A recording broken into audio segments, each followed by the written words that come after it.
Hello, everyone. My name is Ezra, also known as E-Soup.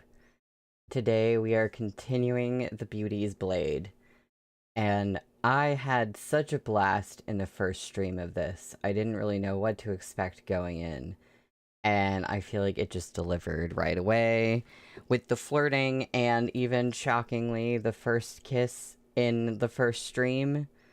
As short a book as it is, I'm still reeling from that. But it didn't feel out of place or rushed either. Like, it felt like, yeah, this could happen here. So I really like it so far.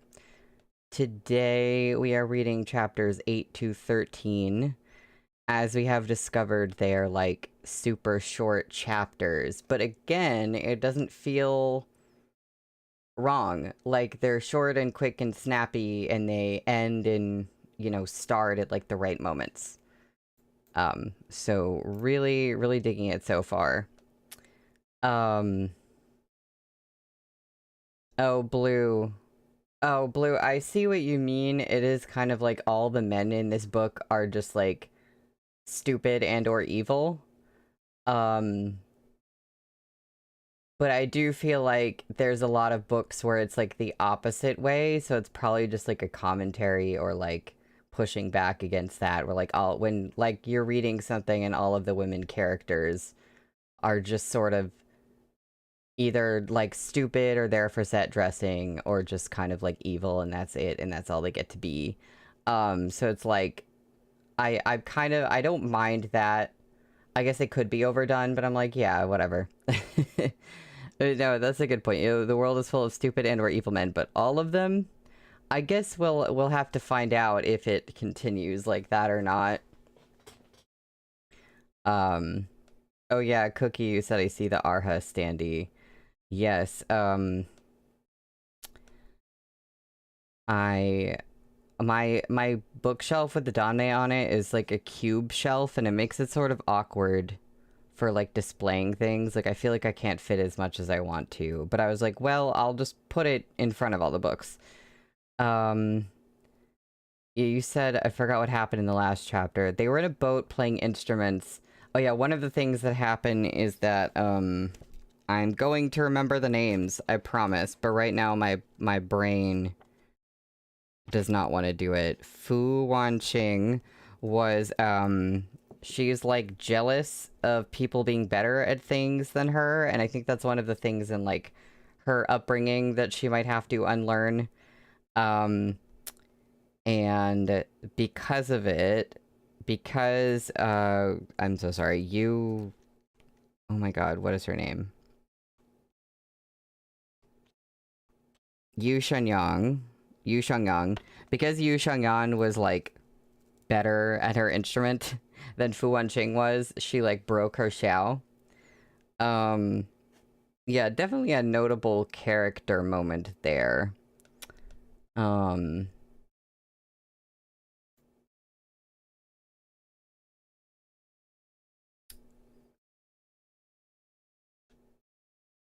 Yeah. Oh, Vase, you said, as I learned writing my short book, it helps if you don't have a ton of side character POV, just focus on the mains.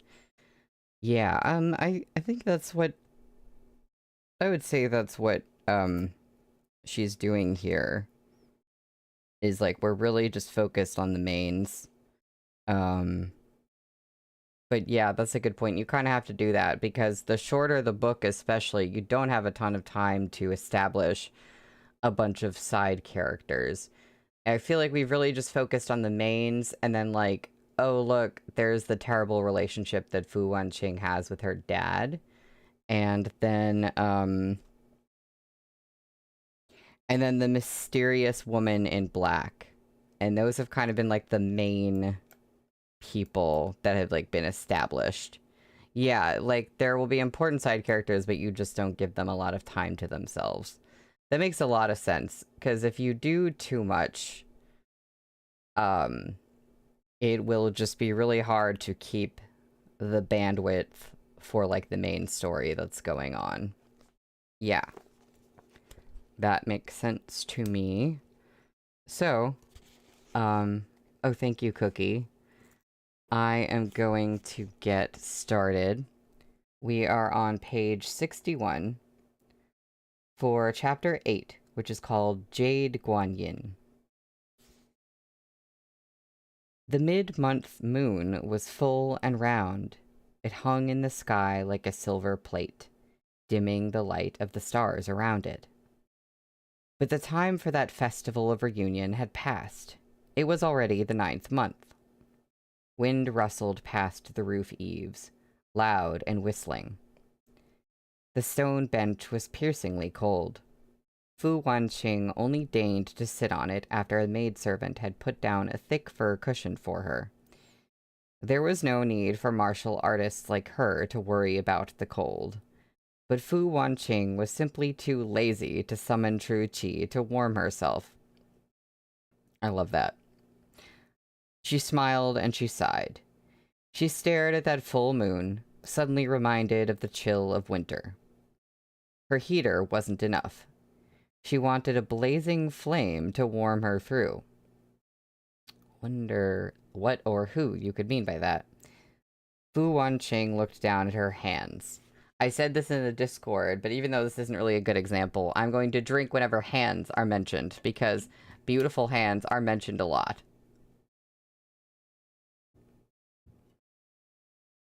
How beautiful the moon is tonight, she said slowly.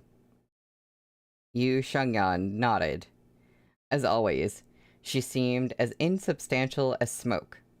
Fu Wanqing no longer expected any response from her. Fu Wanqing looked away slowly, up at the shadowed forests. She heard a hissing sound. Birds startled from their perches as something whizzed past, like a shooting star darting through the night's darkness. Yu Shengyan had sensed the presence in the trees, though she'd taken no action. With Fu Wanqing here, she didn't have to. She didn't know why she'd been kept as a guest, nor did she care to find out. To her, it was simply a case of staying somewhere slightly noisier than where she'd been before, and she could ignore all the bothersome sounds if she wished. A sharp whistle pierced the sky. There was no reaction. The disciples of the House of Valor seemed to have all fallen asleep. A silhouette flashed down from the trees like a bolt of lightning. The intruder was very adept at hiding himself, and terribly quick besides, but he didn't escape the two women's scrutiny. Neither of them moved. The world remained still, as if these three people each belonged where they were. Black robes hid the man, and the shadows hid those black robes. He held no killing intent. His gaze swept over Yu Shengyan and away. He bent his knees to kneel before Fu Wanqing. So he was from the House of Valor. Internally, Yu Shengyan sighed in relief, but her brows drew close together. What did she care who this person was? Her heart should be as calm and as still as the water in a deep mountain spring. Fu Wanqing spoke only a single word, but that word was more than enough to convey her control and superiority. Yu Shengyan had no interest in their conversation. She sealed her hearing the moment Fu Wanqing spoke. You know, that would be a great power to have, just to be able to seal your hearing and just, like, genuinely, like, turn it off for a little while. I would love to be able to do that at will. Out of nowhere, though, her distant gaze caught and lingered on Fu Wanqing's face. Fu Wanqing's demeanor, she thought, reminded her of her Shijie Lo Kexin. But her Shijie lacked something Fu Wanqing possessed. Her birth, perhaps. Lo Kexin had always seemed to have a certain lowliness in her very bones, and after Fu Wanqing had injured her, her shame-fueled arrogance and savagery were more obvious than ever. I don't know if that feels completely fair to Lo Kexin, but we don't really know this character yet. Fu Wanqing was like a crackling fire, a blaze that burned magnificently. Suddenly, Yu Shengyan sensed danger. hand wrapped itself around her wrist. I guess we have to drink. And Blue, you said also sitting in laps. I will also drink to sitting in laps. She hadn't even noticed the black-garbed man's departure. Fu Wanqing wore a splendid smile. Her lips moved. "The moon is very beautiful tonight," she said. "This courtyard is so quiet."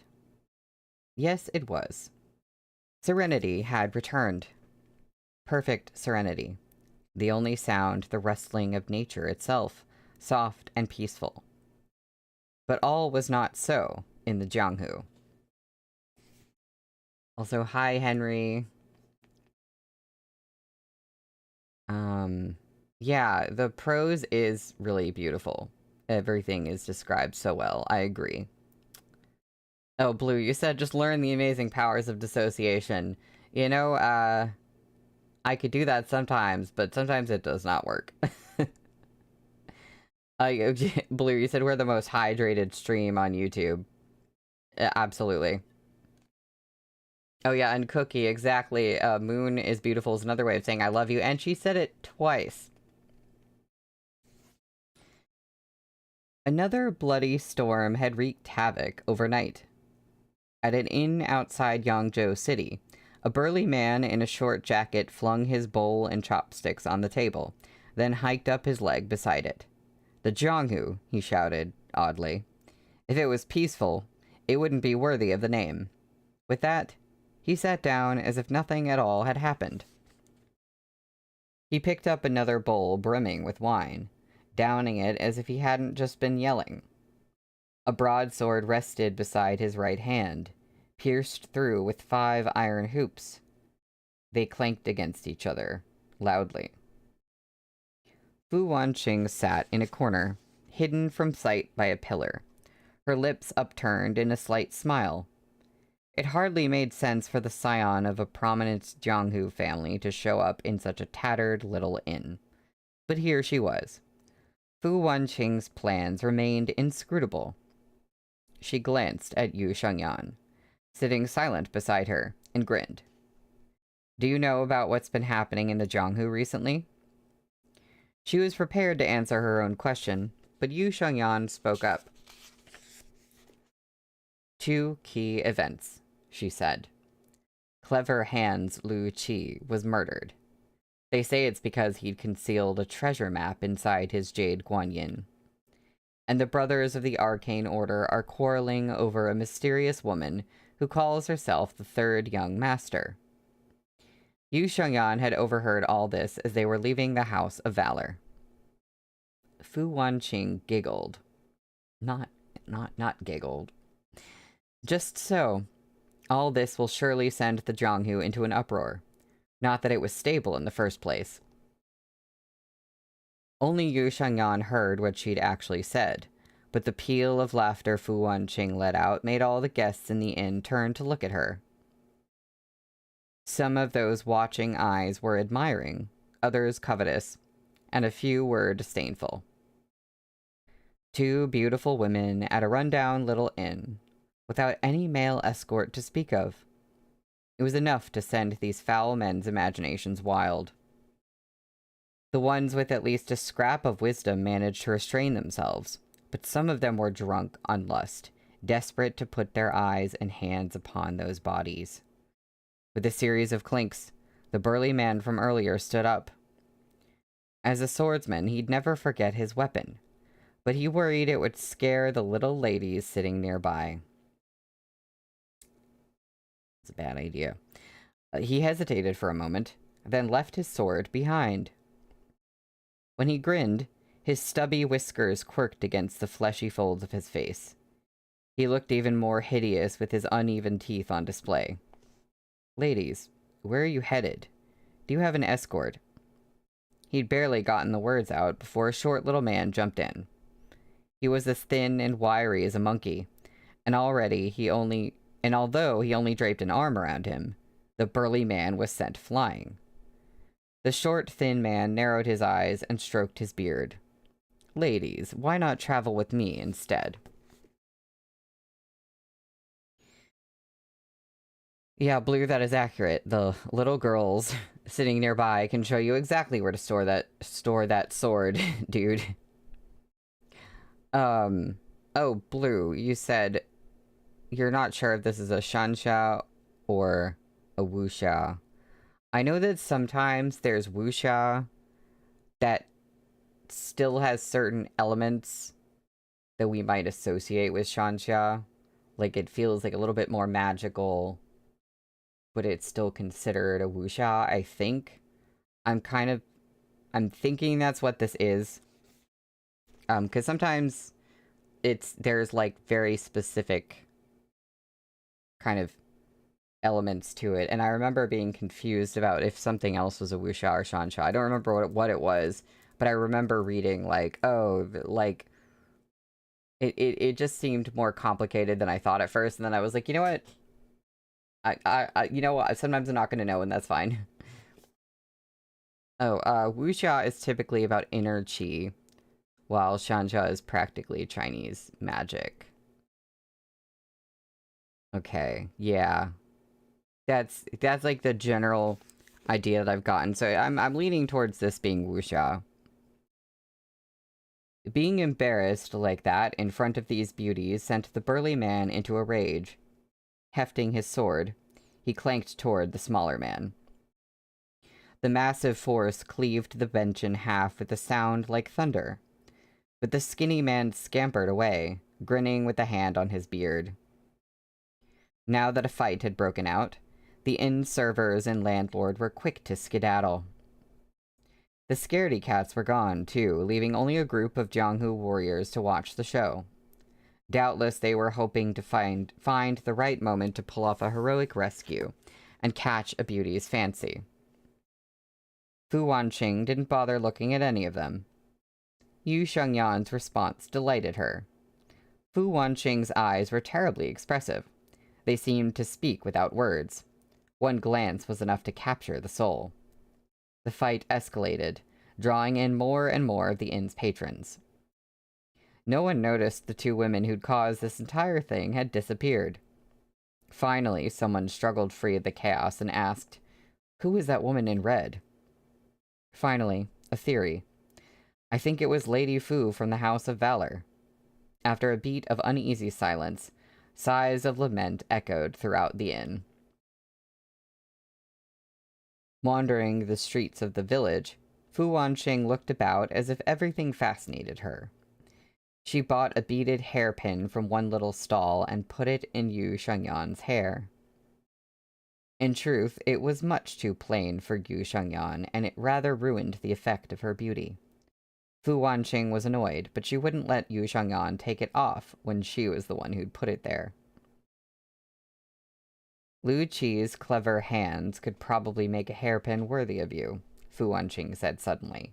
Too bad he's dead. Once again, technically hands were mentioned, so I drink.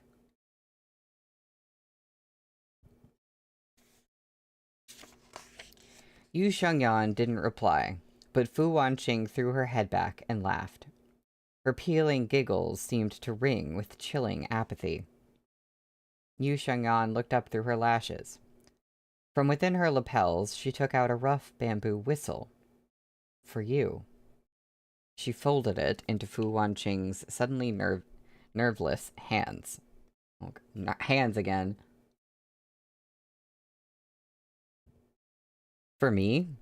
Fu Wanqing held it as if she'd been offered some priceless treasure. She beamed, utterly delighted. This was much better than any jade Guanyin. 1 year ago, that jade Guanyin had been stolen from the best convoy company in Guanxi. Ma San was the only one who knew that Lady Fu had it. Unfortunately, he was dead, and dead men told no tales. Where was the jade Guanyin? What secrets did it hold? All of the Jianghu desperately wanted to know. Thank goodness Lady Fu never received it. Otherwise, this would all be much more complicated. If only it had reached the House of Valor. I could go and ask for Lady Fu's hand then. If you got her, you'd get the Jade Guanyin as well. To drink to hand. again. I feel like Ma-san showed up last time, but I don't remember exactly what he did. But I am also thinking of another Ma. Listen, I know Liu Qi died, but how did the secret get out? A treasure map. Ah, a treasure map. Who doesn't want to make a name for themselves? Who doesn't want unspeakable riches? And there's an ellipsis. The gossip echoed in Fu Wanqing's ears. No one suspected her.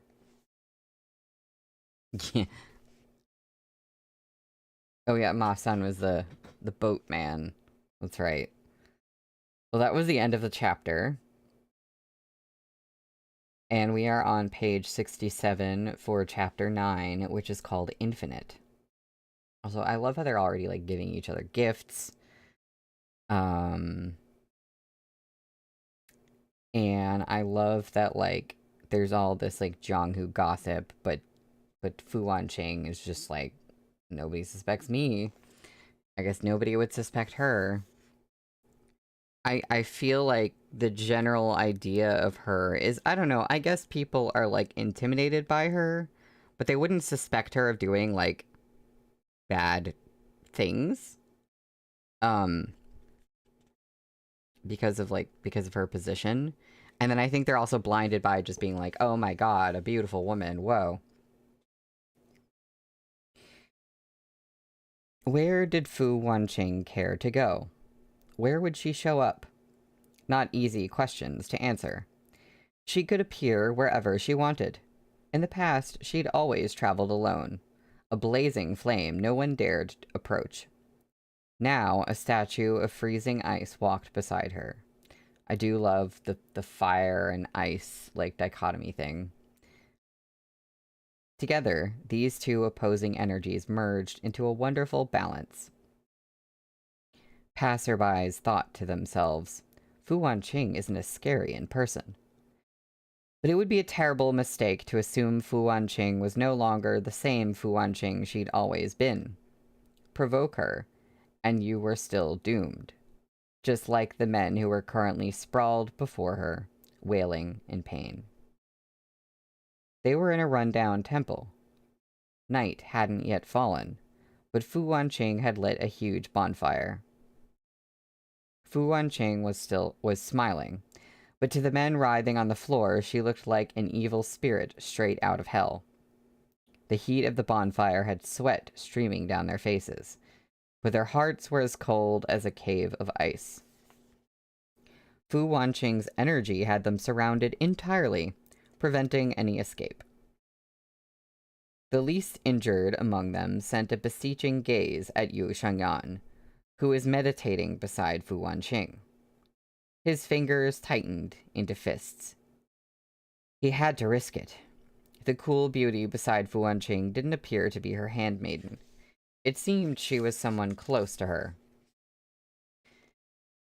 The rumors that had been floating through the Jianghu recently convinced him Yu Shangyan was Fu Wanqing's dearest confidant, her most cherished beloved.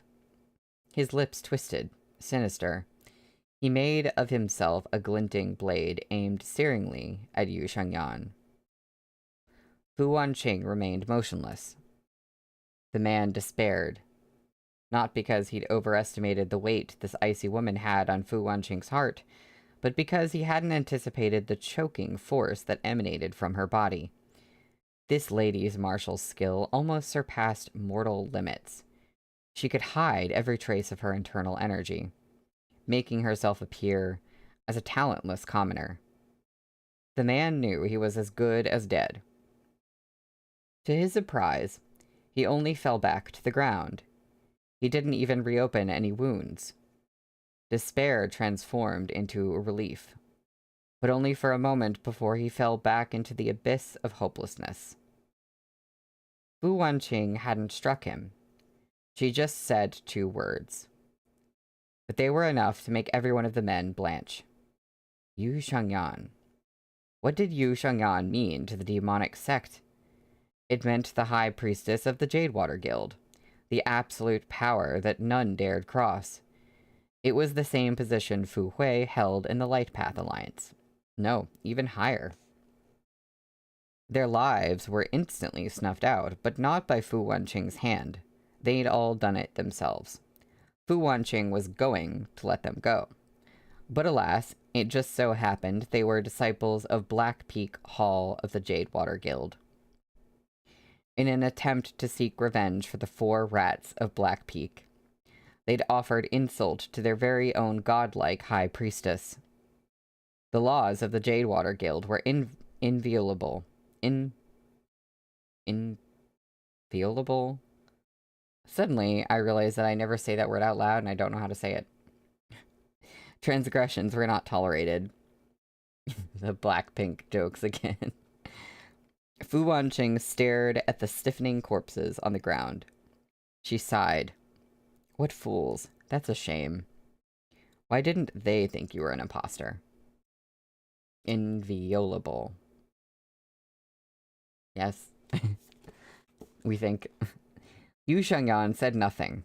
She made up her mind to change certain rules as soon as she got home. Fu Wanqing's gaze lingered on Yu Shengyan. She reached out to her, smiling slightly. Let's go. She didn't want to spend a moment longer in this filthy, blood-stained place. It's a good question, Blue. Why is English like this? You know, there's a point in time when you think that you can sound everything out, and then you realize that you cannot. Violence was a constant in the Jianghu. Neither sworn enemies who sought her for revenge, nor random opponents on the street were worthy of Fu Wanqing's attention. The sound of the bamboo whistle echoed across the cool autumn fields. Drifting pollen filled the air. In the distance, migrating geese changed formation, leaving only their cries in their wake. Fu Wanqing tightened her robes around her. As she stared into the distance, a listless feeling seeped into her heart. She had the sudden impulse to take hold of Yu Shengyan's hand, but she couldn't let go of her pride, even now.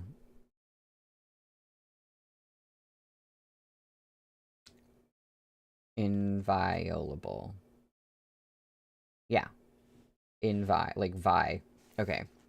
Oh yeah, and I knew the word, it's just I really only ever read it before. I mean, it's not a word that people just go around saying all the time, so I guess that makes sense. And hands mentioned again. The prefecture of Lin'an was a good place to be. Far off a spire amidst the clouds. Where lies the lonely mountain peak? West Lake was a good place to watch the falling snow. Gu Peak was perfect for winter plum blossoms. But there was no snow now, nor any plum blossoms.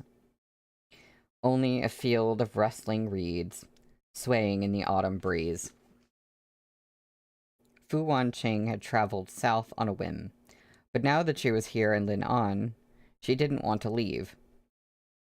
The House of Valor was far away, while Green Jade Isle was very close by. Fu Wanqing didn't like wine, nor did she like tea, but she loved fiddling with delicate little cups. Swaths of pavilions lined the shores of Westlake. From a room on the second floor, the view was a perfect scene of distant mountains and rippling water. The mist about those far-off peaks looked different in each season, and the mountains in autumn were as luminously beautiful as a painting. Fu Wanqing huffed softly. Do you know what the most interesting place in Lin'an is?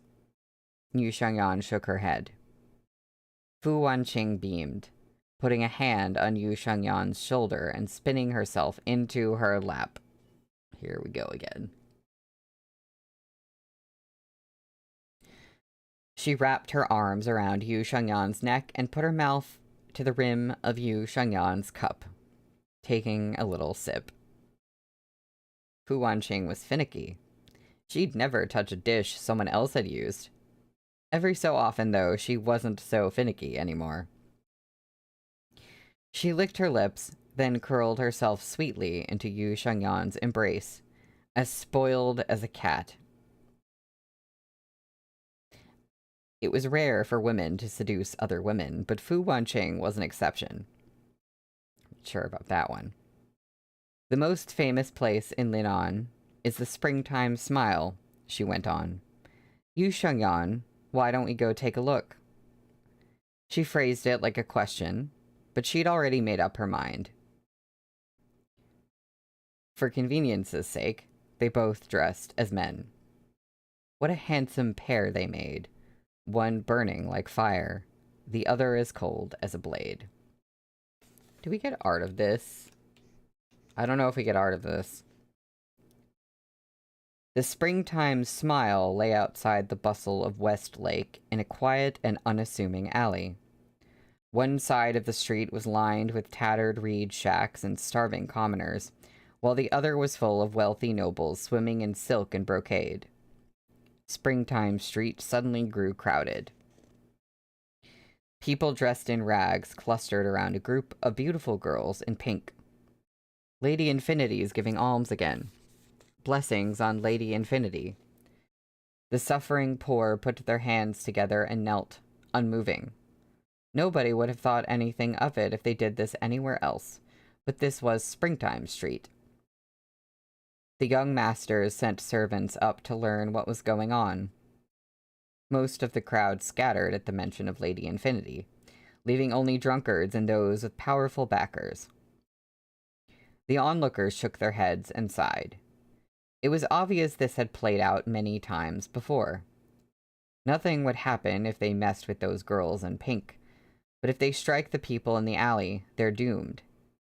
It isn't wise to make an enemy of Lady Infinity of the Infinite Halls, no sir. When did the Infinite Halls turn up? You can't really call them an evil sect, since they're always doing good deeds and pleasing the common folk. But there's no shortage of righteous sects they've destroyed, so you can't exactly say they're good either. Maybe the righteous sects are the problem here.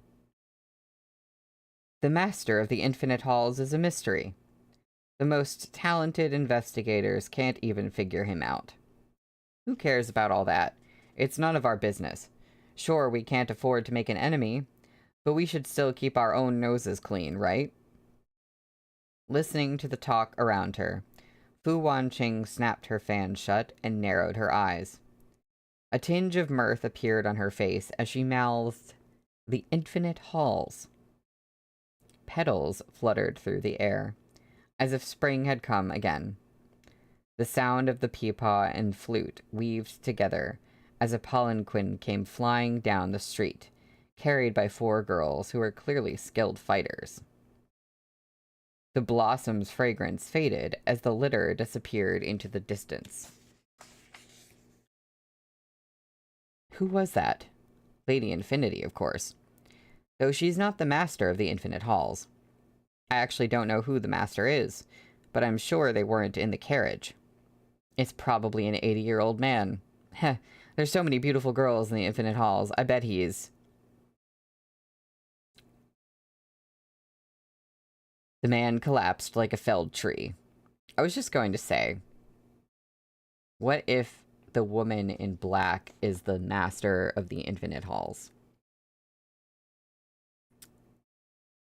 Because we have a mysterious character, and then we have a sect where everybody's like, I don't know who the master is. So that's just the first thing that comes to my head. It was broad daylight, so she didn't kill him. She just stopped his tongue to teach him a lesson. Fu Wanqing turned to Yu Shengyan and giggled. The Jade Water Guild and the Infinite Halls.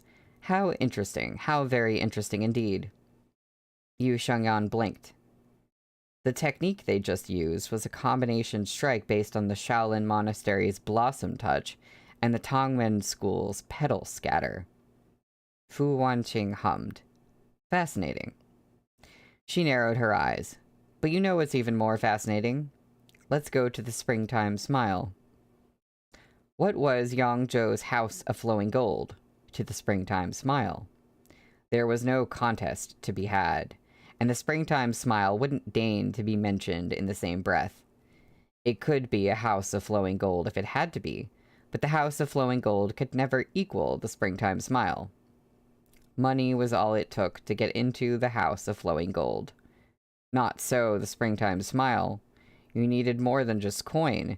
You needed prestige and talent. Men prided themselves on being granted access, and they passionately defended from anyone who sought to wreak havoc there. No one dared run amok at the springtime smile. And that's the end of the chapter. And we are on page 73 for chapter 10, which is called Springtime Smile. Unsurprisingly. The springtime smile had the most exquisite wine, the sharpest swords, the sweetest verse, and of course, that legendary smile itself. Mention this place, and her name was sure to come up in the next breath. Here the finest brews took the name of the house, as did the most exquisite dishes. The most beautiful woman, too, was known as the springtime smile, Chun Feng Xiao.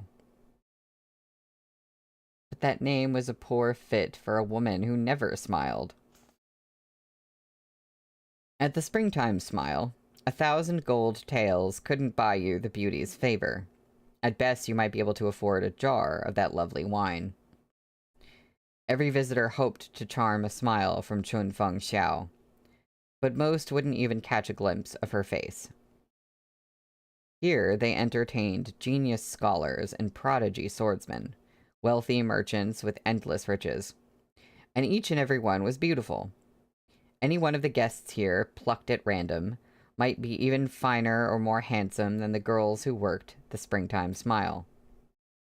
Women were uncommon patrons, but Fu Wanqing and Yu Shangyan just so happened to be an exception. The heady wine was far too rich for a poor man's blood, but it wasn't for drinking. Instead, it filled the censers. The fragrance of the wine melted into sandalwood incense, forming a new kind of perfume. Yu Shangyan sat beside the table like a statue carved from ice. Women stood ready to serve them, enchanted by Fu Wanqing's seductive smile, and then frostbitten by Yu Shangyan's freezing aura. Springtime Smile's hostesses were wise and experienced. It only took a glance for them to recognize that these impossibly beautiful men weren't the approachable sort. They retreated, leaving the two of them alone in the well-appointed room. Fu Wanqing made her way to Yu Shangyan, and slunk into her lap as if she belonged there. Even dressed as a man, Fu Wanqing's features retained their beguiling temptation. She reached out and looped a lock of Yu Shangyan's hair around the tips of her fingers. "What does it mean," she cooed, "when someone who never smiles suddenly does?" Yu Shangyan knew Fu Wanqing was talking about her, not about Chun Feng Xiao. A faint smile played around Yu Shangyan's lips, just for one fleeting moment, as quick as a night-blooming flower. Fu Wanqing's eyes went glassy. She felt like she was going insane. She thought of herself as seductive, but Yu Shangyan barely noticed. She thought of herself as restrained, but the tiniest smile from Yu Shangyan could make her dizzy.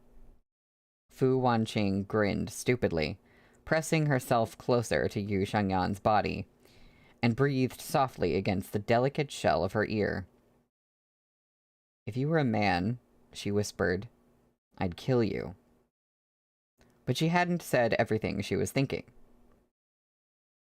Yu Shangyan was a woman as beautiful as she was.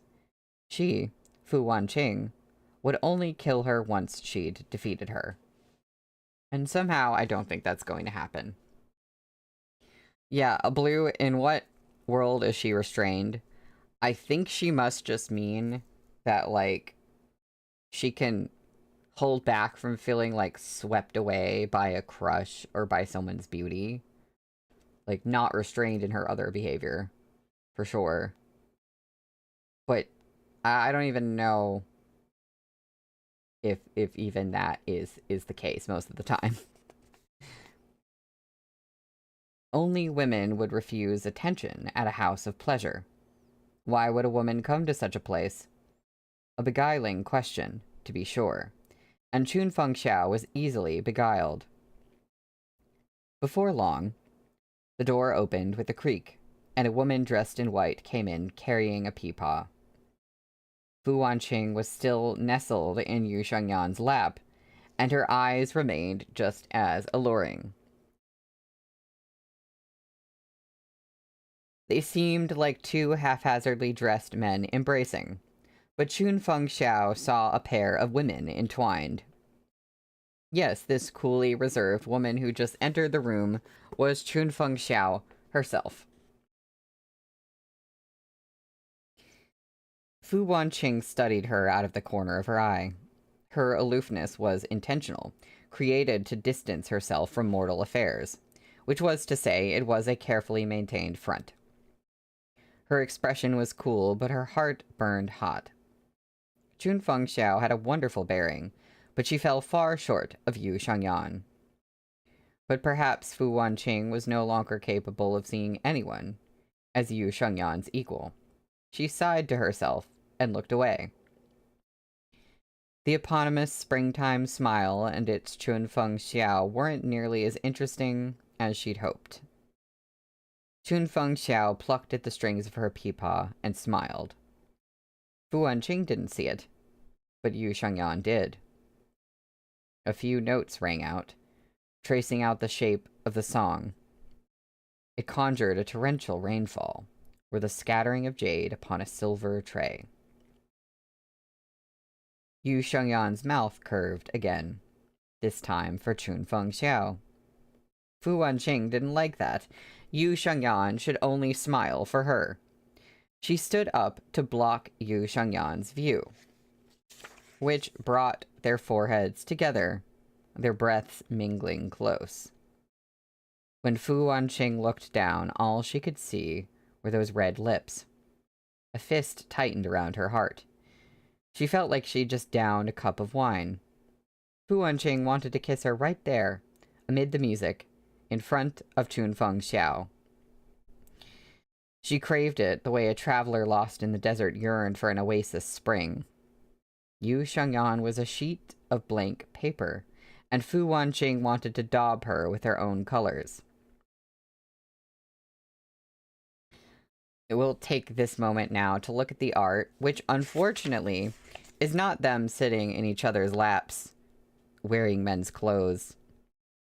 It's Chun Feng Xiao with the peepaw. But I do really like the art. This is a really interesting art style. I feel like I haven't seen this, I don't know, whatever you call the style, like in the 70s books a lot. And I like it for, like, the black and white art. Yeah, also, as Henry said, wow, prose.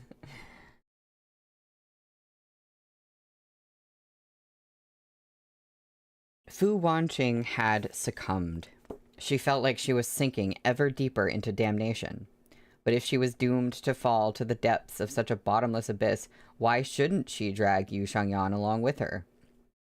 Her eyes glimmered, veiled in mist and filled with the redolence of passion. The cold clarity of ice had vanished. The peepaw fell abruptly silent. Chun Feng Xiao's expression stiffened. Fu Wanqing laughed all the harder. She was a bewitching snake, wanting nothing more than to wrap Yu Shengyan in her coils. Chun Feng Xiao liked men and women equally, but perhaps it might be more accurate to say she appreciated beauty in all its forms. She was likewise confident of her own skills in seduction. No one could resist her. No matter their sex, anyone she lured would take the bait. So what if they were a skilled martial artist? In the end, didn't they all surrender to the charms of pleasure? Fu Wanqing's lilting voice rang out. Chun Feng Xiao, why didn't you stay unsmiling? You shouldn't have smiled.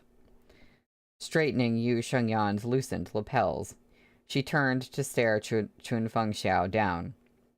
You could tempt the appetites of those men outside, but you can't catch me. Everyone who loses themselves in the sound of your peepaw was under your thrall from the very start. Didn't you know that? Playing that thing isn't a seduction technique. And Henry, you said bisexuality in my Chinese novel. It's more likely than you think.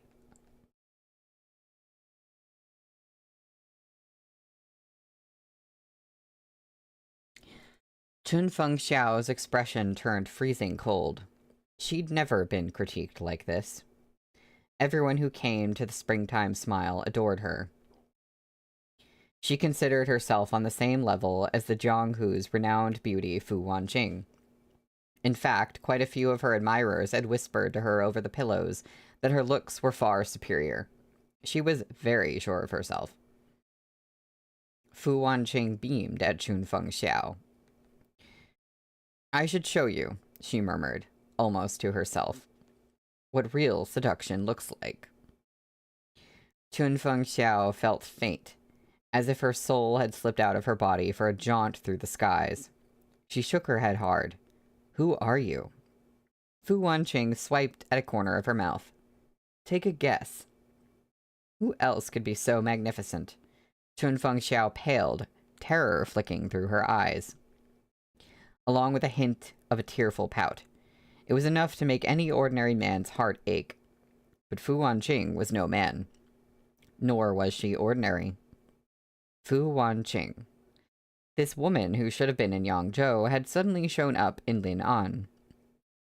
Chun Fengxiao threw her head back and laughed, her features twisting with jealousy. She didn't want to live anymore. She feared nothing. That's kind of an extreme reaction.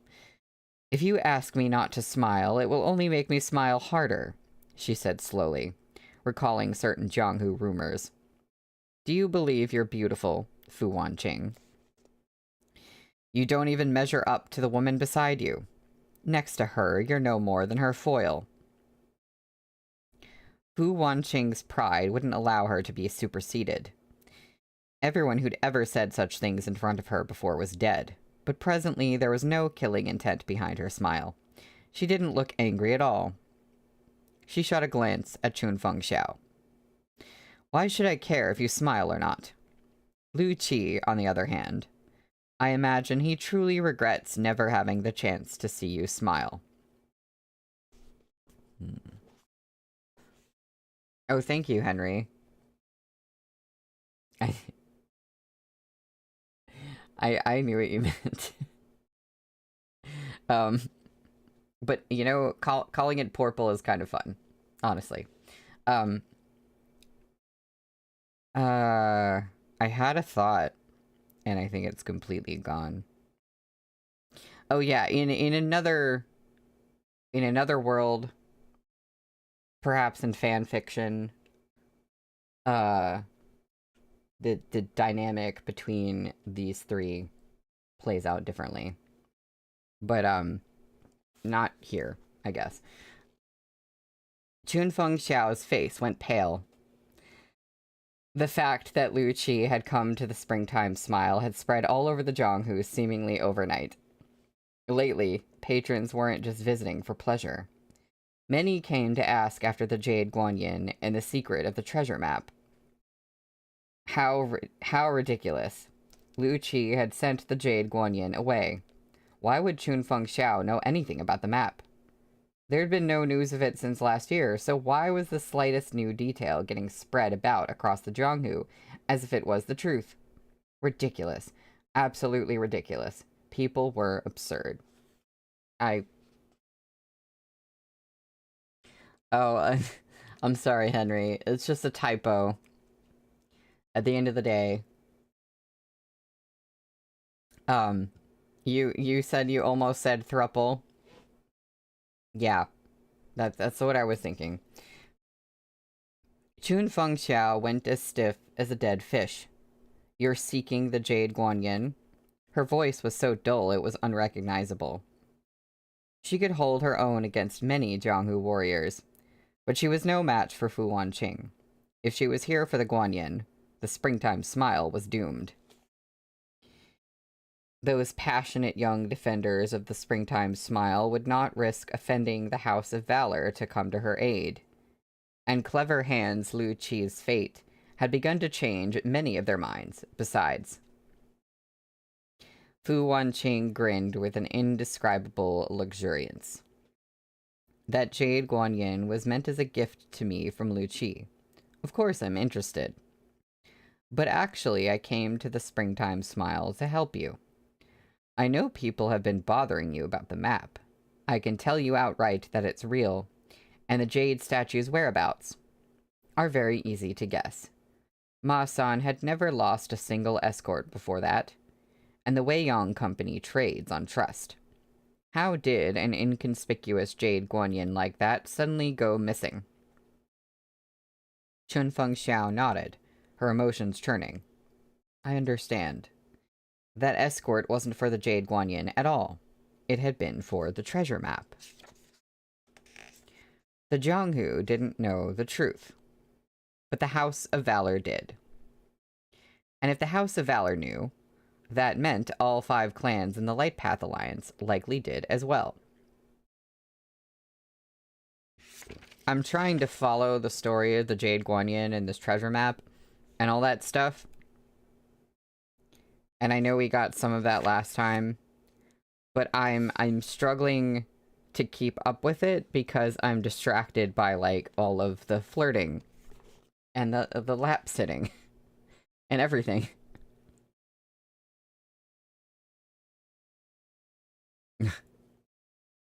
Henry, not purple is the warmest color. What time is it? I guess it would make sense for me to take a break now. Yeah. Okay. I am going to take a break, for about 10 minutes.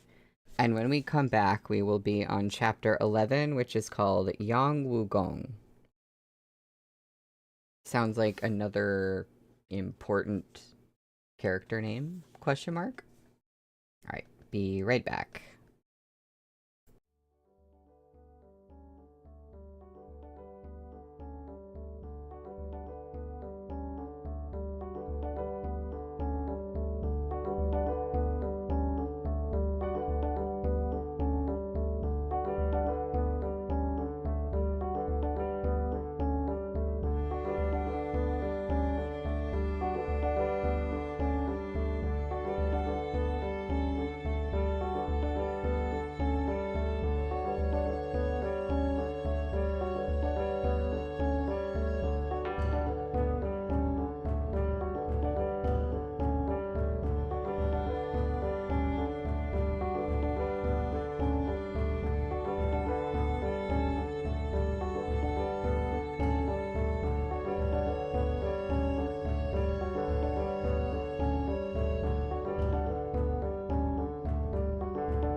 everyone. I am back.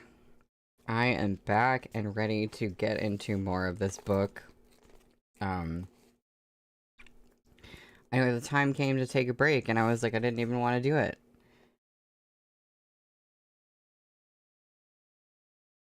I am really curious where this plot about this treasure map and the Jade Guanyin is going.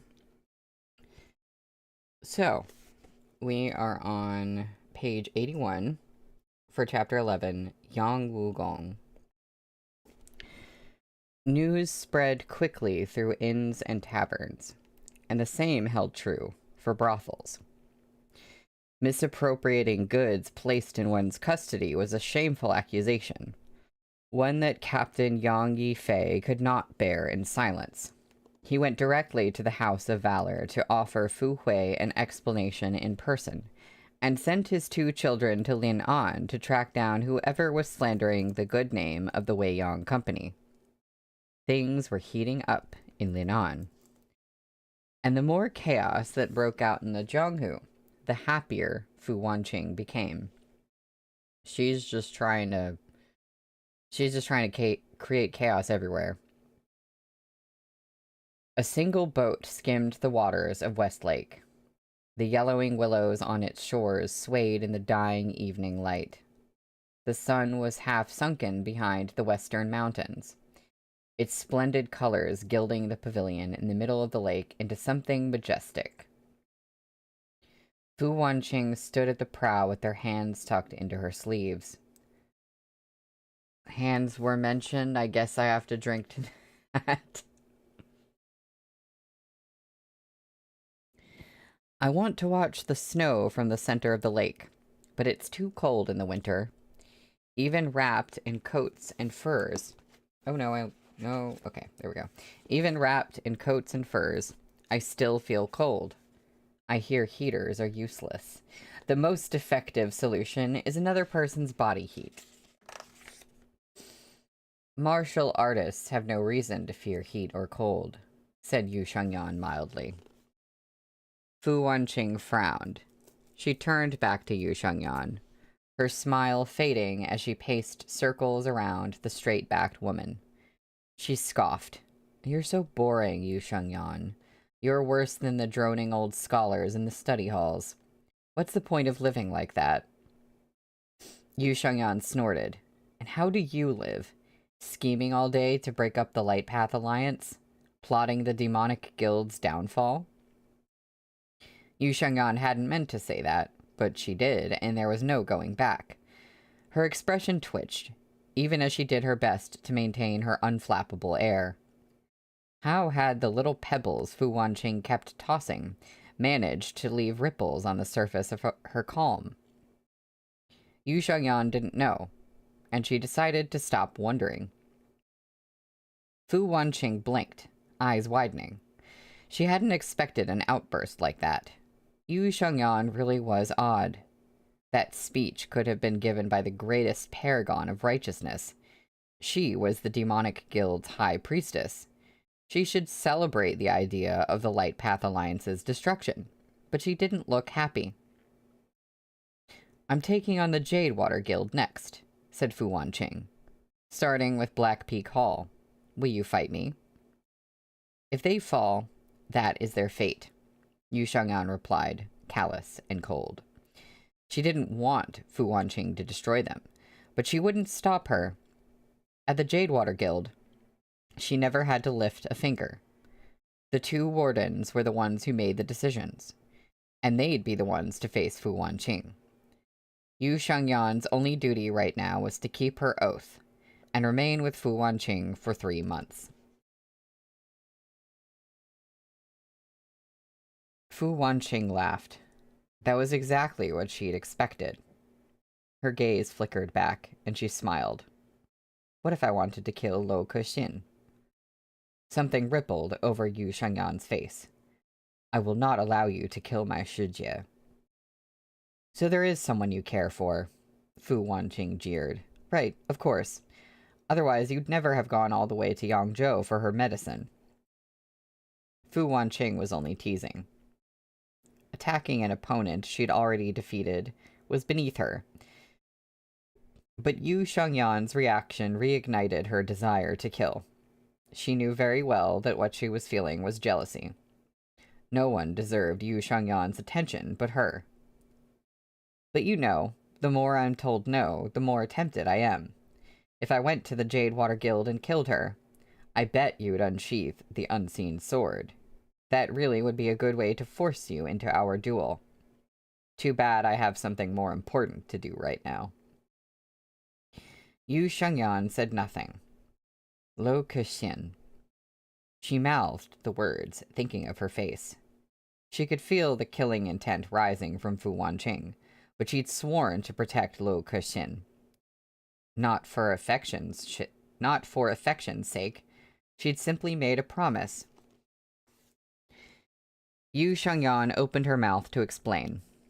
But as her lips moved, she stopped herself. What was she doing? What use was it to talk to Fu Wanqing? Fu Wanqing possessed an enigmatic mind. It was impossible to tell what she was thinking. I like that because Fu Wanqing and most people think that Yu Shengyan is such an enigma. But Yu Shengyan is also, like, feeling the same way about Fu Wanqing. For very different reasons, they both are hard to read. Yu Shengyan possessed a cold and penetrating stare, but she didn't want to look. A boat drifting on a lake. All it needed was a xiao to accompany it. I'm like, do you have one after you broke your xiao in jealousy? Low and throbbing, softly spiraling. As the boat approached, the music grew louder.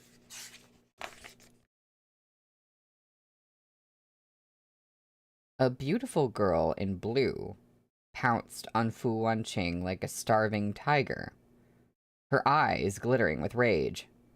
Her weapon was a strange one.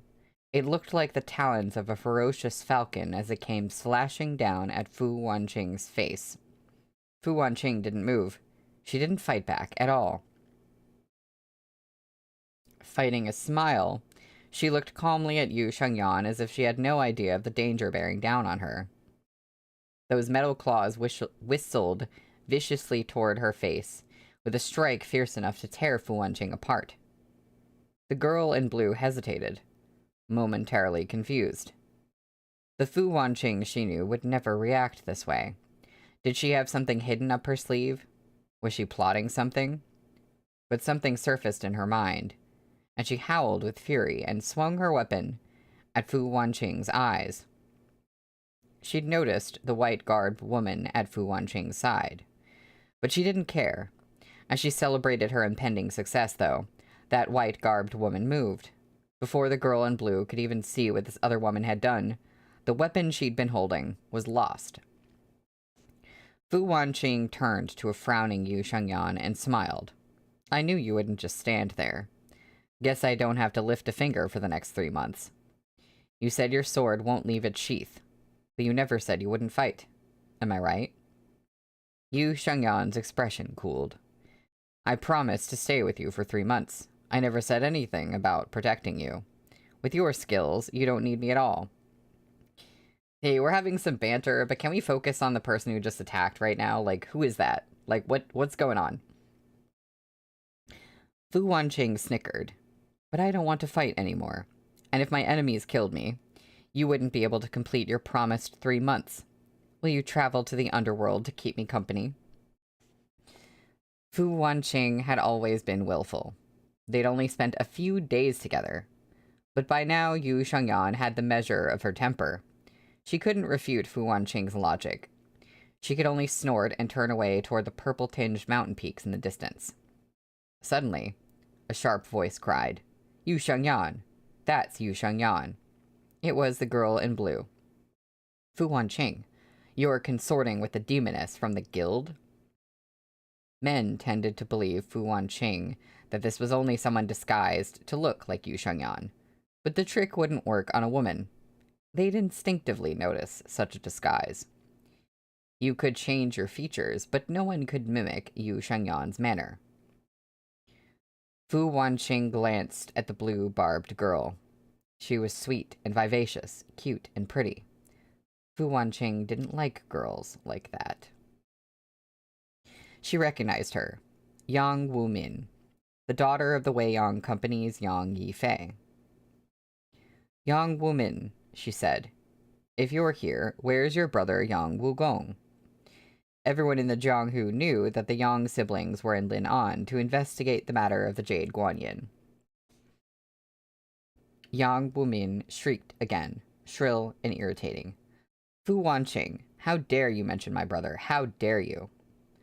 Her sharp little voice became a sniffling sob, as if something terrible had happened to Yang Wugong. Come here, Min-ar. A new voice floated over from an approaching boat. A man in his early 20s stood at the prow, favoring one leg. He wore only a blue robe, and his handsome face was worn and weary.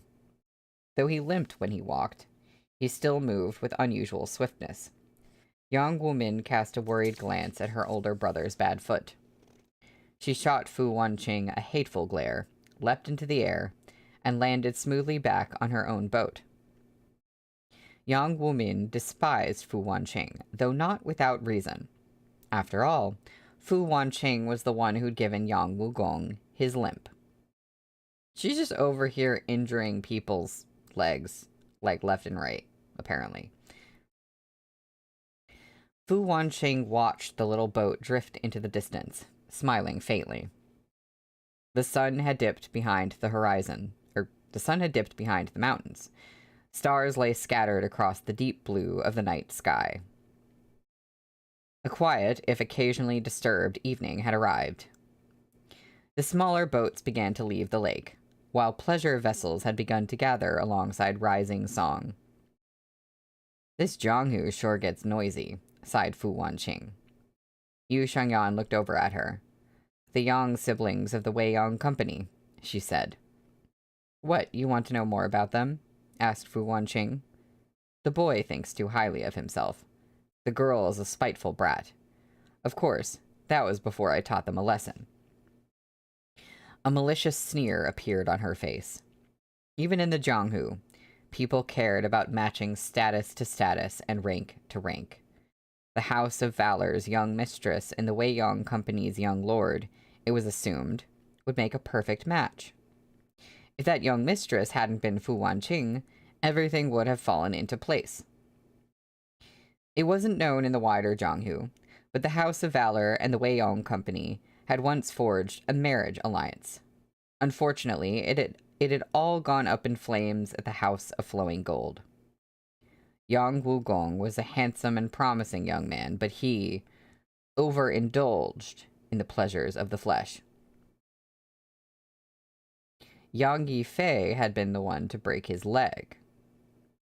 Wait,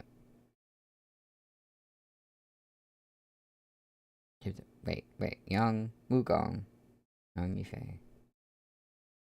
I thought Yang Yifei had been the one to break his leg, but it said that Fu Wanqing was the one who gave Yang Wugong his limp.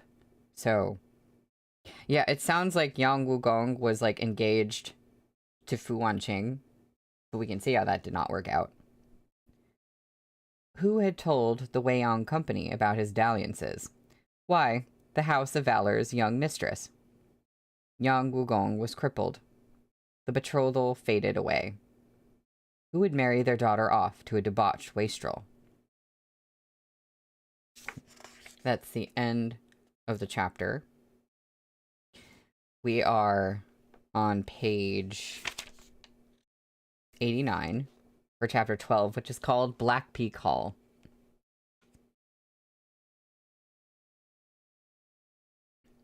How short the joys of cup and song.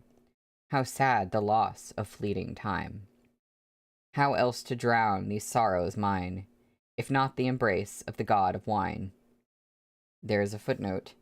From the first poem in the pair called Short Song Style by Cao Cao, statesman of the late Han Dynasty. A drunken Taoist sang out loud, leaning against the railing with his head thrown back. Clear liquor poured from his wine gourd and down his neck, soaking his tattered robes. "Drink. I want more drink," he shouted, throwing a palm strike at a nearby clay jug. Instead of spilling it all over the ground, the force of his attack sent the wine fountaining into the air and straight into his mouth. "All you do is drink. Come eat," shouted a fat monk, baring his teeth. Before him sat a wooden bucket of rice, which he shoveled into his mouth with a pair of iron chopsticks, which he wielded pincer-like in both hands. Wait. He's using the chopsticks like this with both hands. Hold on. He ate with shocking alacrity, round cheeks bulging as he swallowed and swallowed again. It didn't interfere with his talking one bit. We are indeed in Blackpeak's area. Blue, you said Blackpink, not Blackpink, work ruins lives. You know, it just the spirit of typos is with us today, and that's okay. Yeah, listen, I type for my job. I do transcription, and there are I mean, I have to look really hard at everything I type, because otherwise I will miss a typo. Especially because I'm sitting there trying to type it really fast, and it's no, the things that, and also there's a spell check at the end. So sometimes I think about the things that would be so bad if I missed them, but thankfully there is spell check. Yeah, Cookie, that's fair. There's kind of a lot of people being introduced in a short period of time, which again makes sense for a short book, but there's a lot. The drunken Taoist was known as Yuan Jiolong, a charmingly libertine name. And there's another footnote. There's no wordplay in Yuan Jioliang's name, but Chinese readers will recognize the style of it as evocative of stereotypical philanderers and flirts. Interesting. So it's I'm trying to think of an example of this, but it's like when you have an English name and you hear that a guy has that name and you're just like, oh, that guy's a jerk. I just know from the sound of his name, but you don't have a reason. There's not a meaning or a poetic reason. It just sounds like the guy has a certain personality. And indeed, he had taken liberties in his youth. He was a disciple of the Wudong tradition, but he had a rebel spirit. Oh, Chad. His name is Chad. The Taiji sword forms required flexibility, but he valued nothing but brute force. Wudong disciples were virtuous, so he boldly chose vice. After defiling a young martial sister, he'd finally been kicked out of the sect. The fat monk's name was Fan Dai, pronounced exactly like sack of rice. A fitting name, to be sure. He had a massive appetite, likely thanks to childhood poverty. Hey, that's understandable. His family couldn't afford to feed him, and so they'd send him to a temple. Monks, of course, had prescriptions against vice, but Fan Dai refused to give up any of his. He uncaringly patronized brothels and killed without qualm. But his greatest love was food. When the abbot sent him away, Fan Dai assumed it was because he feared him eating the temple out of house and home. How selfish of the abbot. In a fit of pique, Fan Dai had slaughtered everyone there. Interesting set of monks here. No righteous fighter consorted with these two, and many people wanted them dead. Naturally, they joined the demonic guild. They were notable figures at Blackpeak Hall, far greater than the four rats and their ilk. The Zhang had given them the titles Guzzler and Glutton. At first they'd accepted the names with good humor, but once their mirth faded, they were out for blood. Anyway, a couple of nobodies from Blackpeak Hall were dead. That was hardly a big deal. But as it was Fu Wanqing who'd slain the four rats of Blackpeak, it had certainly become a big deal. Warden Lo Kexin of the Demonic Guild hated Fu Wanqing. She'd ordered Fu Wanqing's portrait painted and hung up in the training room, and she threw at least 1,000 darts at her face every single day. Hey, it only now just occurred to me that Lo Kexin is going to be super pissed that Yu Shenyang is getting the medication for her leg via hanging out with Fu Wanqing, like via making a deal with Fu Wanqing. And she's probably going to think, like, how could you trust her? She's not going to give you the medicine at the end of this anyway.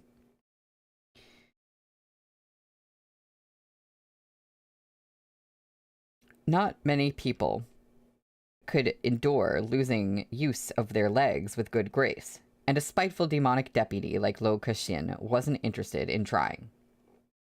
That woman hasn't got the skills to back it up.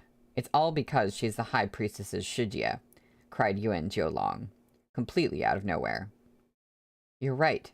Fan Dai stopped eating, though his cheeks were still full.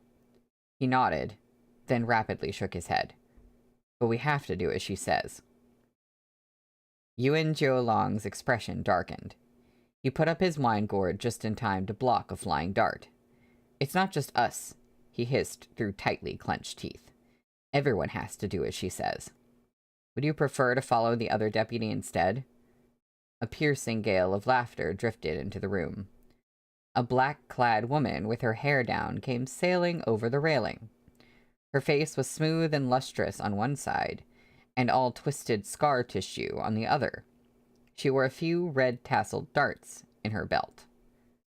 Is this the woman in black who was hiding her face from before? She was an outer sect disciple of the Tangmen school in Sichuan. Her name was Hu Qing, although the Jianghu called her by the nickname Momu, after the ugly goddess of myth. Though a woman, she was the leader of Blackpeak Hall, and far stronger than the guzzler or the glutton. She hadn't always been so ugly. It's always like, oh my god, she has scars and she's so ugly, and then you actually see her, and it's like nothing. In fact, she too had once been an exquisite beauty. She could have enjoyed the renown of her good looks for a long time, if she hadn't gone after Fu Wanqing. She'd heard that Fu Wanqing was as lovely as her sword was quick, and so she sought a duel. When she lost, she mutilated half her face and laid the blame at Fu Wanqing's feet. So you're saying you did that to yourself? When she lost, she mutilated half her face, her own face. Fu Wanqing didn't do that to you. Yes? The Tongmen school would not risk offending the House of Valor just for her, though, and so she joined the Demonic Guild, becoming the right-hand deputy Lo Kexin's favorite commander. These guild disciples had come to lean on for one thing and one thing only: to kill Fu Wanqing. That's fair, Vase. You said I think that's a C-drama censorship thing, when it's like hardly anything. Like, probably in the original source material, the scarring is more profound, and then in the show, they're like, ooh, just a little dab, you know? Yeah. Yeah, okay, that makes sense. It's without the visual, I'm unsure of like how profound it is. So the first thing I think of is like ugly. Sure. Right. They had gathered their intelligence. Fu Wanqing was in this very inn, in the room above them. According to the information they'd acquired, Fu Wanqing was alone but for a maidservant without martial talent. That was the reason they decided to attack. Without the protection of skilled House of Valor warriors, what could a woman possibly do? That was what the Guzzler and the Glutton thought, anyway.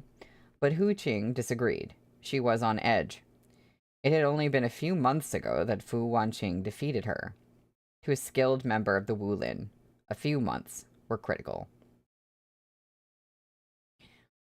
No window could withstand the force of a palm strike wreathed in true qi. It shattered, and every candle on the table went out. Even a fleeting moment of darkness was enough for them to take action.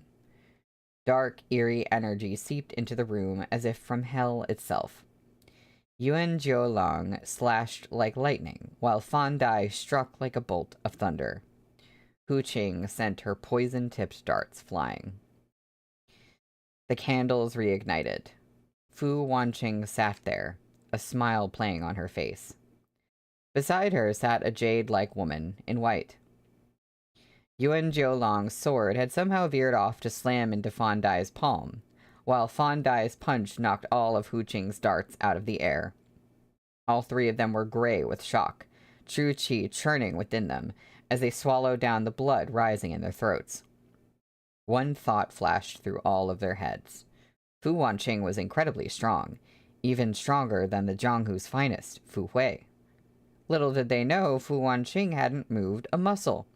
All three of them had ignored the woman with the presence as light as drifting smoke.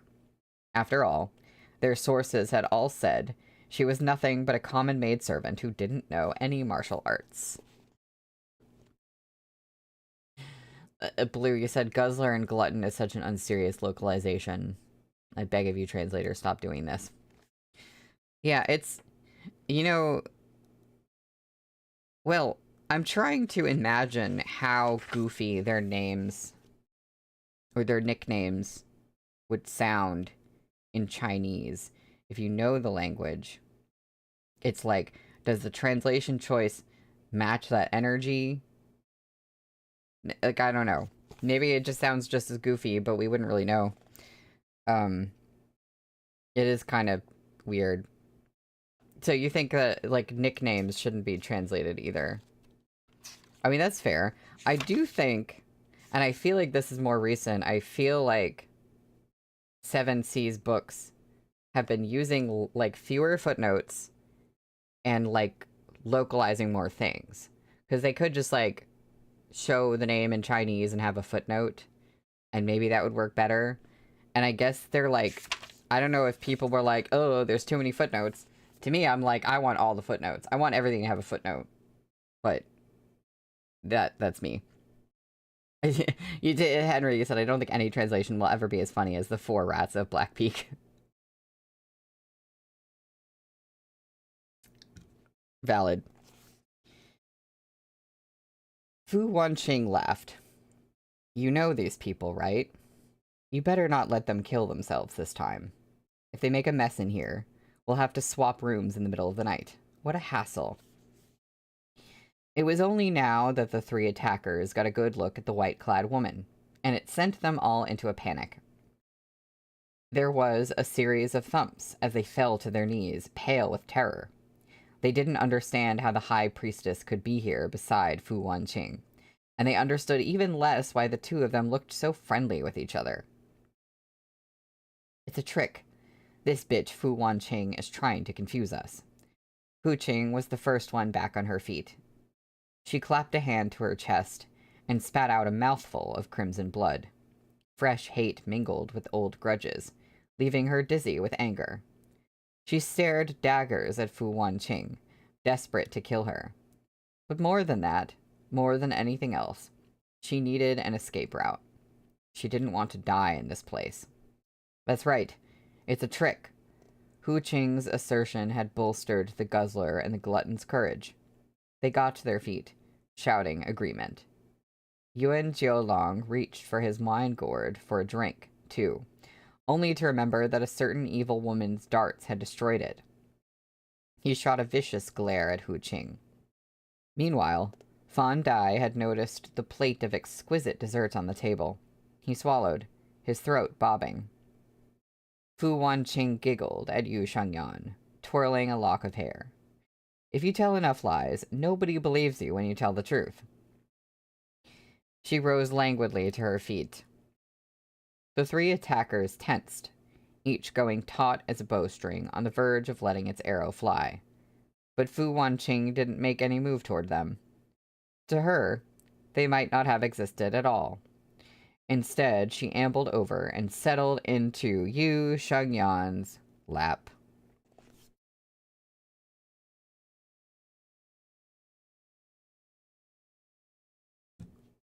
5 times already, Blue. Thank you for being the lap counter. I'm getting so lazy, thought Fu Wanqing. It was only autumn, but she was already tired of moving. Yu Shangyan was such a cold person, but her embrace was cozy and warm. If Fu Wanqing had known sooner, she would have made her promise 3 years instead of 3 months. Would Yu Shangyan have agreed? It was obvious Fu Wanqing was lost in thought. Yu Shangyan frowned. Fu Wanqing had already been attacked, and now she was giving them another opportunity. It wasn't as if these intruders were gentlemen bound by any code of honor. Striking while their quarry's guard was down was a perfectly efficient way to complete a mission. Fu Wanqing let herself get distracted because she knew Yu Shangyan wouldn't allow any harm to come to her. Besides, a 3-pronged attack from these assailants wasn't much to worry about in the first place. If the intruders had chosen to run while Fu Wanqing was distracted, they would have succeeded. Unfortunately, they chose to attack. Before they so much as touched Fu Wanqing, the woman in white moved her right hand, and they all found themselves pinned in place. This was the Jianghu technique, distance acupoint. Many people used it, but the specific nuances involved were unique to each person. If an ordinary person's acupoints were sealed by Yu Shangyan, it was impossible to break free.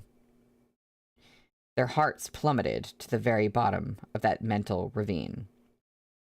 Fu Wanqing was hard enough to handle, and now there was this mysterious woman at her side to contend with.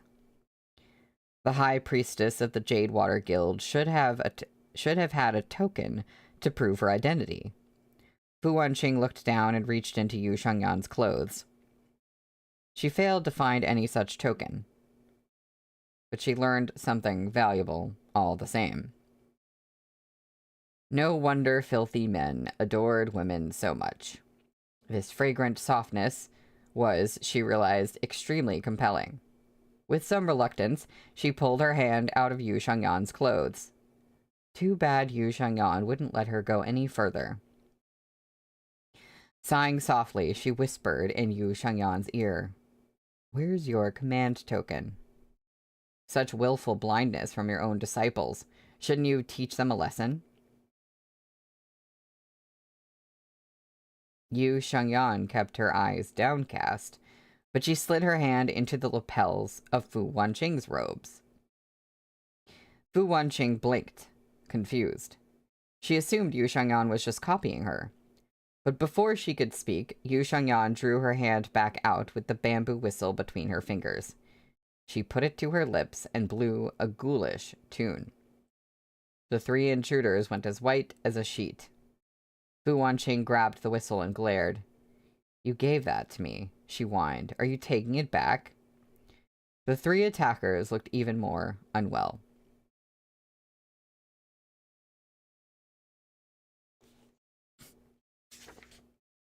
That's the end of the chapter. I see, I was having a moment there, because I was like, why would Yu Shangyan not have her command token? That's weird, right? But the book is like, don't worry about that, because we're going to distract you with something else. But I'm like worried about that, and I'm distracted at the same time. I'm like, what's going on here? It's, imagine looking death in the face, and death is 2 women behaving like that in front of you. Henry, not the whistle song.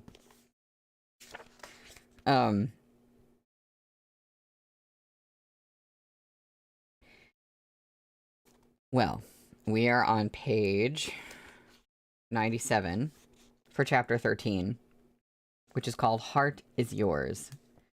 I believe this is the last chapter we're reading today. That is correct.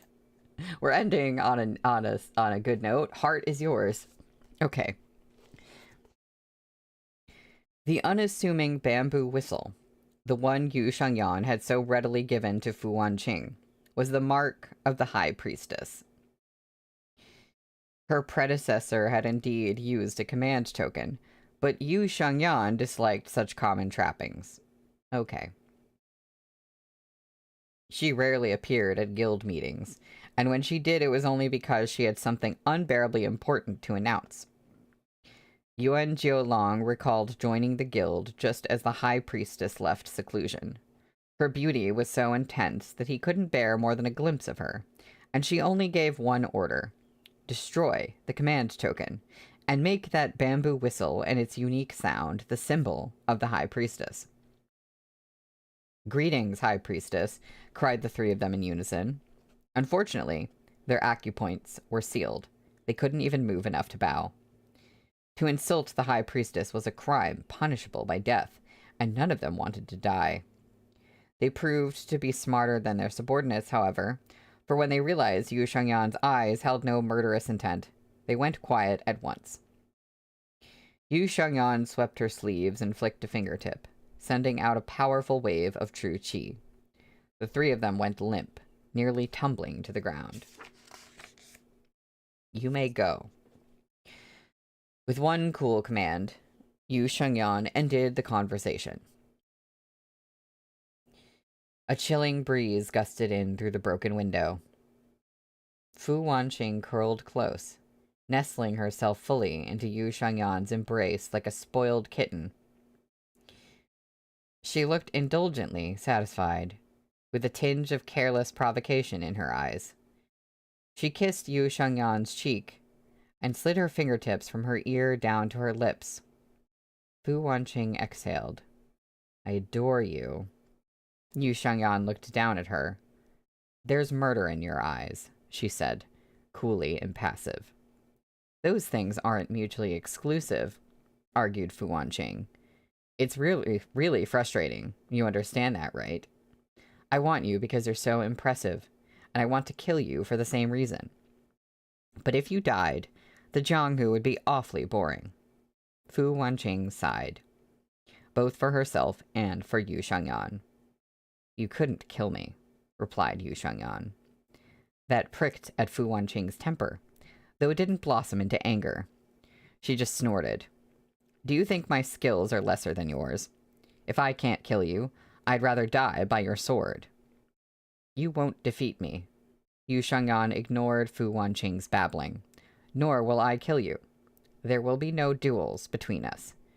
"Yu Shangyan," snarled Fu Wanqing, wrapping her arms around Yu Shangyan's neck. "Why are you so annoying?" Yu Shangyan only pushed Fu Wanqing's hands away from her. The candlelight guttered, as if they could be plunged into darkness in the next breath. Fu Wanqing didn't want to let Yu Shangyan go. She pushed her hands away with internal energy, and wound herself even more tightly around her. Whispering with inimitable coyness, she pressed her mouth to Yu Shangyan's cheek. "I adore you so. Do you feel the same?" Fu Wanqing was a haughty woman, singularly imperious. "If I love you, you have to love me back." That was Fu Wanqing's thinking. We're using that word already. In our thoughts, but we're using that word already. Okay. Yu Shangyan glanced at her, but remained silent. Her eyes were so coolly unmoved, it sent Fu Wanqing into a spiral of humiliated rage. She bit down hard on Yu Shangyan's cheek, completely irrational. "You have to," she insisted. "I'm the only one who could ever be a match for you." Came Yu Shangyan's placid reply. Fu Wanqing's heart settled. A hint of glee appeared on her face. Upon Yu Shangyan's jade-like cheek lay the faint pink imprint of her teeth. Fu Wanqing lapped at it, and the taste of her skin was so addictive she found she couldn't stop. Scenes from lewd paintings swam to the surface of her memory, and she moved her mouth lower, inflamed with the desire for Yu Shangyan to experience that supposed ecstasy with her. But Yu Shangyan's icy gaze jolted Fu Wanqing back to her senses. She felt as if someone had tightened their grip on her heart. Her breaths came rough and ragged. She reached out and covered Yu Shengyan's eyes. "What are you doing?" asked Yu Shengyan. Fu Wanqing settled herself and grinned. "Guess."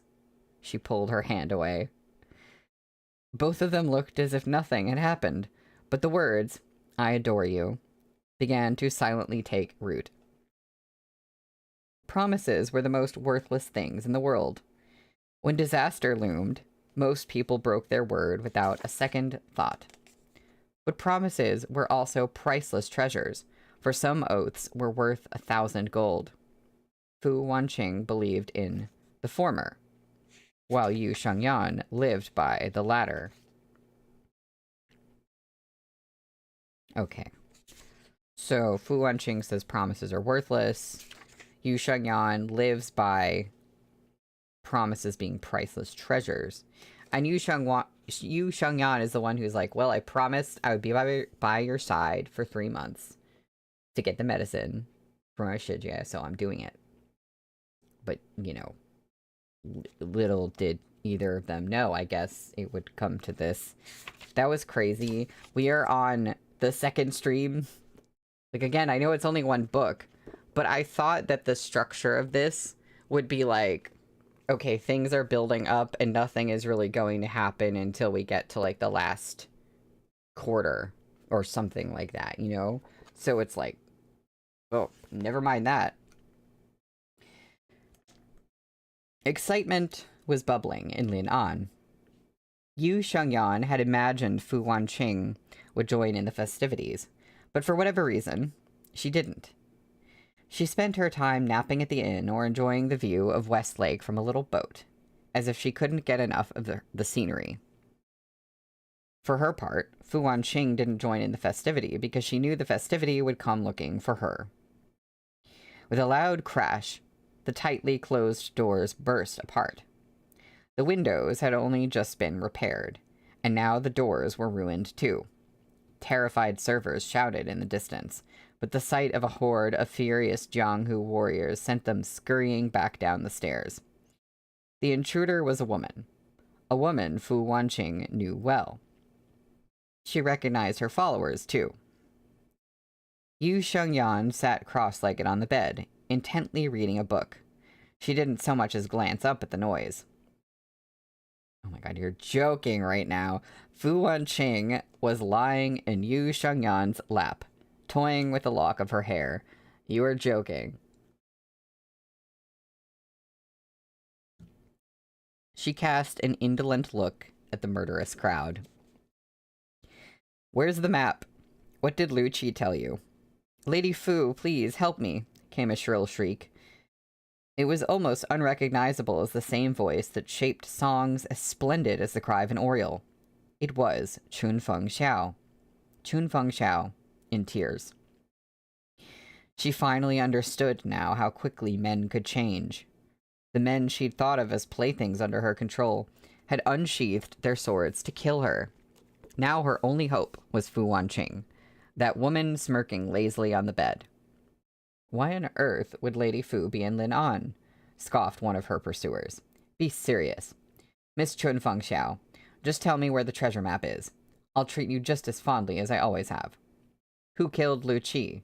demanded another. "What did he tell you while he was here? I don't want the Jade Guanyin. I just want to know who killed him." They yammered on and on as if they were haggling over the price of vegetables at a dingy market. Dingy market? Yeah, at a dingy market. Fu Wanqing sat up straight, tugging Yu Shengyan's book out of her hands and shooting her a look. The expressive allure of her gaze made even Chunfeng Xiao dizzy, to say nothing of the unwanted guests. But Yu Shengyan only raised a brow, as if to ask, "What are you up to now?" Fu Wanqing smirked. "Yu Shengyan, do you think I should save Chunfeng Xiao, or not?" "Yu Shengyan, High Priestess of the Demonic Guild?" shouted one of the men. "That Yu Shengyan? Chunfeng Xiao is part of the Demonic Guild?" He did take a step back, though. Yu Shengyan was a beauty, on par with Fu Wanqing. Fu Wanqing was a blazing sun. and Yu Shangyan was a frigid moon. One was furious flame, the other lofty snow. The men of the Jianghu wanted them terribly, but they feared them just as much. The swords they wielded weren't for reasoning with. They were for killing. If they couldn't use their swords to win, they would die by them. Seeing the apathy in Yu Shangyan's eyes, Chunfeng Xiao despaired. But Fu Wanqing's next words brought her hopes back to life. Did Lu Qi know what happened to the Jade Guanyin? He made it. I'm sure he must have been worried when it went missing. Chunfeng Xiao wasn't dumb. She immediately understood what Fu Wanqing was getting at. She nodded hastily. Yes, he did. Lu Qi mentioned the Jade Guanyin when he visited. That was why he was so depressed, and why he was visiting the Springtime Smile in the first place. He entrusted the Jade Guanyin to the Weiyang Company, but they didn't carry out their duty. They told him it was lost, but they took it for themselves. And Captain Ma San, they said he knew the truth, but he's disappeared. The implication was clear. Why would they dismiss such a strong warrior over a single hijacked convoy? Was the Weiyang Company hiding something? The same suspicions flickered to life in the heads of everyone present. Nonsense, came a high cry. A blue silhouette shot into the crowd like a bolt of lightning. The girl sneered at Chunfeng Xiao, scoffing. Are we to take a cheap harlot's word for it? Chunfeng Xiao went red. Brothel women were always objects of scorn. Fu Wanqing glanced at the newcomer, frost glinting in her eyes. Young woman, do you think being born in the Weiyang Company makes you any nobler? Do you really think your dear mother was Yang Yifei's lawful wife? You are just a concubine's daughter, aren't you? This was a Yang clan secret. It wasn't well known in the Jianghu, and Yang Wumin herself had almost forgotten. Her mother was a concubine. Even though the mistress of the house had been Ash long before, even though everyone referred to her mother as Madam, she was still the daughter of an unseemly concubine. Yang Wumin already despised Fu Wanqing, and this only threw fresh fuel onto her hatred. She shook her taloned weapon and pounced thoughtlessly on Fu Wanqing. Well, we already know how that's going to go, as it went before. Not really going to work out for you. So we might be adopting Chunfeng Xiao if she's not an enemy, at least, you said, Blue. Oh, that's the end of the chapter, by the way. Yeah. I can see that. I think I would like that. I think I would like her to be in our little troop or something. I don't feel like she's coming at the situation with ulterior motives, but obviously that could be the case. But I think she genuinely is just like, I need Fu Wanqing to save me right now. Well, that is the end of our stream today. Cookie, you said I want to check out the fan translation. Oh yeah, you're curious about, like, the differences and stuff. I do find, like, they are doing the thing where they translate things that, like, could just be a footnote. But that feels like, again, like I said, something that Seven Seas has been doing more lately. I do think overall this reads very well. And part of that is just that, like, the prose was good to begin with. But it doesn't feel like, you know, like, clunky to me or anything. Henry, you said I wish she was coming at it with throuple motives. Yeah.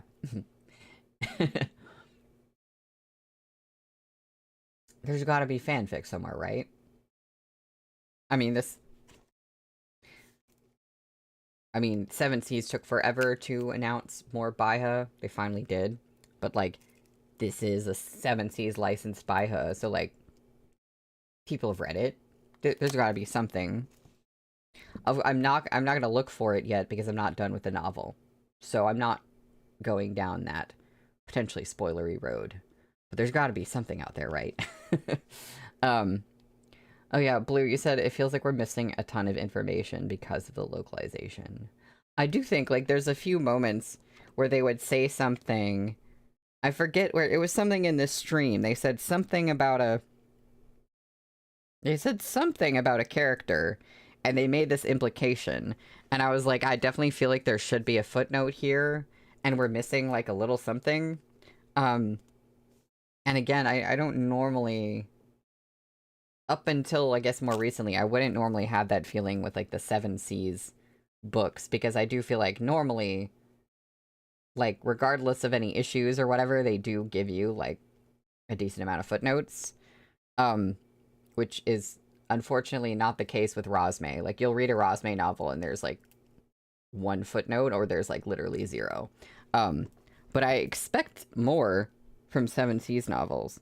It seems like they're doing less now, and I'm like, it might depend on the translator and the project. I hope it's not like an overall trend, but I have kind of noticed that.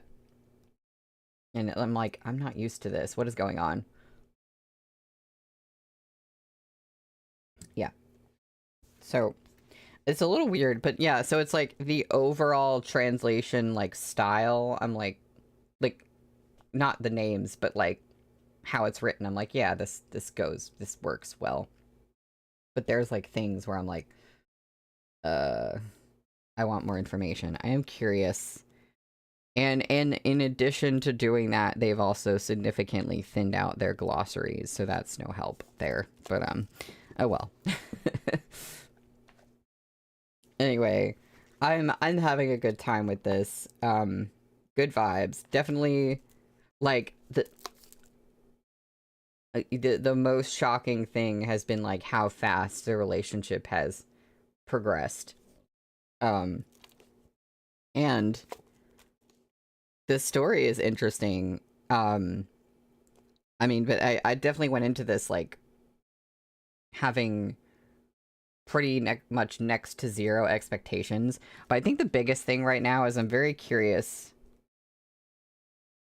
about, like, it's like, okay, so we have this, like, this woman from the demon sect, and I'm like, I need to know, like, what is her feeling about being in the demon sect, because she doesn't, you know, seem very demonic.